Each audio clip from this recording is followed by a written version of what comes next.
Silent గా ఉండండి.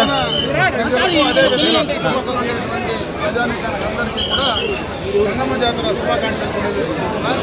అమ్మవారి జాతర ఎప్పుడూ కూడా రంగరంగ వైభవంగా కూడా ఇక్కడ జరగడం అందరికీ తెలుసు. అయితే ఎన్నికల కోడ్ వల్ల ఇంత లేట్ అయినా కూడా ఈరోజు అమ్మవారి జాతర పట్టణంలో బ్రహ్మాండంగా కూడా జరిపించే కార్యక్రమాన్ని ఇక్కడ పట్టణ పెద్దలందరూ కూడా చేయడం జరిగింది. అదేవిధంగా అమ్మవారి జాతర సందర్భంగా ఇక్కడ ఉన్నటువంటి ప్రజానీకం మొత్తం కూడా సుఖ సంతోషాలతో మంచి ఆయుష్ ఆరోగ్యంతో ఉండాలని చెప్పి మనస్ఫూర్తిగా కూడా అమ్మవారిని ప్రార్థించుకోవడం జరిగింది.